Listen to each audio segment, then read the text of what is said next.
Penguin Random House Audio presents The Quartet, Orchestrating the Second American Revolution, 1783 to 1789, by Joseph J. Ellis. Read for you by Robertson Dean. Preface. Pluribus to Unum.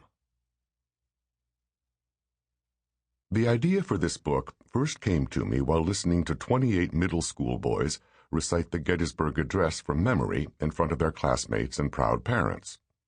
My son Scott was teaching science at the Greenwood School in Putney, Vermont, and had invited me to judge the annual oratorical contest.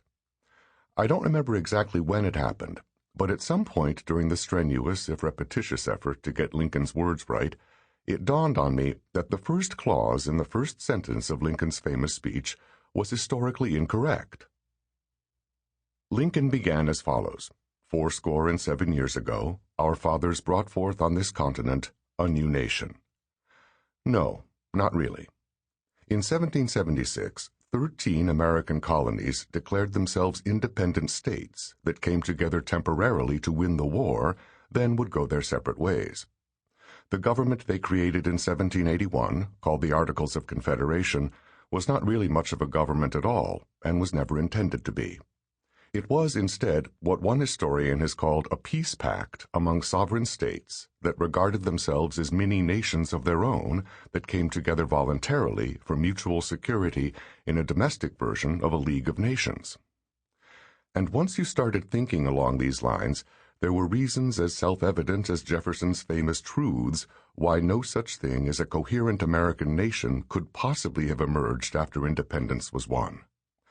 Politically, a state-based framework followed naturally from the arguments that the colonies had been hurling at the British ministry for over a decade, which denied Parliament's right to tax them because that authority resided within the respective colonial legislatures, which represented their constituents in a more direct and proximate fashion than those distant members of Parliament could ever do. The resolution declaring independence, approved on July 2, 1776, clearly states that the former colonies were leaving the British Empire not as a single collective, but rather as free and independent states. Distance also made a huge difference. The vast majority of Americans were born, lived out their lives, and died within a 30-mile geographic radius. It took 3 weeks for a letter to get from Boston to Philadelphia. Political horizons and allegiances, therefore, were limited. Obviously, no such things as radios, cell phones, or the Internet existed to solve the distance problem, so the ideal political unit was the town or county government, where representatives could be trusted to defend your interests because they shared them as your neighbors.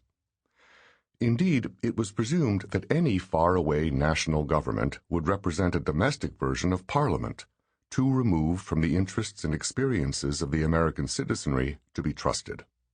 And distrusting such distant sources of political power had become a core ideological impulse of the movement for independence, often assuming quasi-paranoid hostility toward any projection of power from London and Whitehall, which was described as inherently arbitrary, imperious, and corrupt.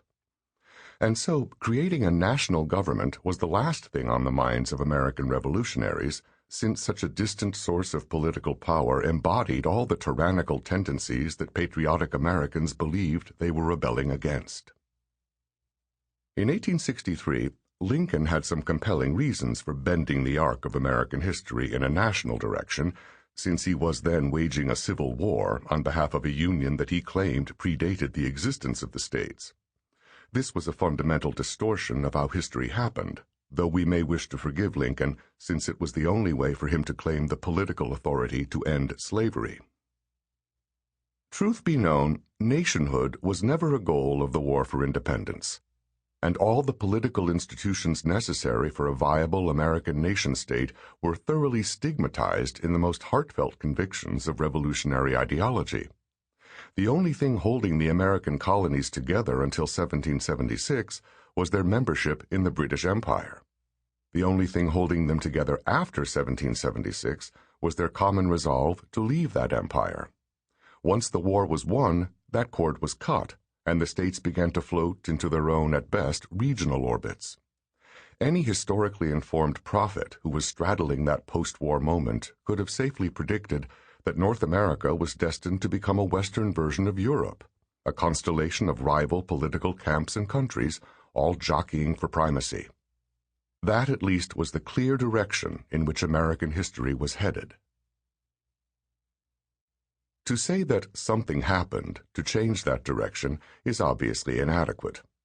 The beauty of the Lincoln version of the story is its presumption that a national ethos was already embedded in the political equation, albeit latently or implicitly, so that what we might call the Second Revolution of 1787 to 88 followed naturally from the first in 1776.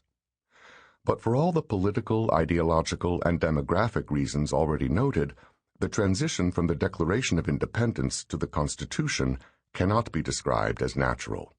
Quite the contrary, it represented a dramatic change in direction and in scale. In effect, from a confederation of sovereign states to a nation-sized republic, indeed the largest republic ever established. So how do we explain such a seismic shift in the gravitational field of American political history? Well, the kind of bottom-up explanation that works so well to convey popular opposition to British imperial policy in the 1760s and 1770s will not work in the 1780s.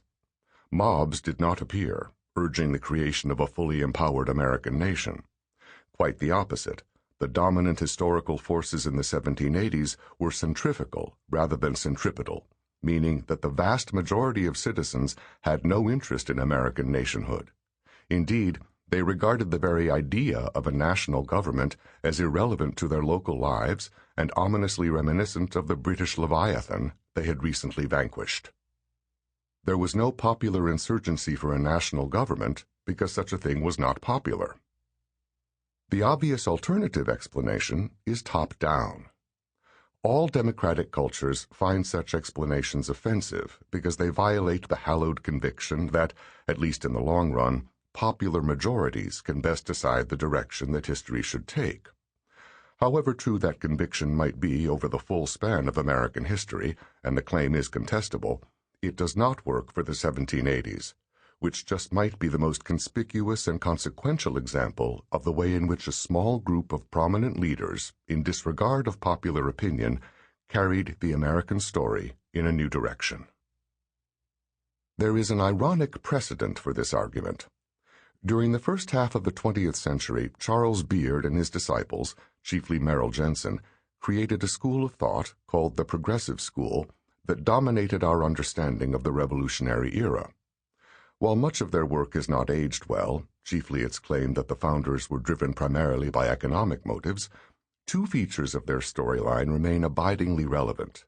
First, that the founders must not be regarded as demigods with unique access to supernatural wisdom, and second, that the transition from the Articles of Confederation to the Constitution was orchestrated by a political elite that collaborated, to say conspired seems sinister, but it is what the progressives meant, to replace a state-based confederation with a federal government that claimed to speak for the American people as a collective whole.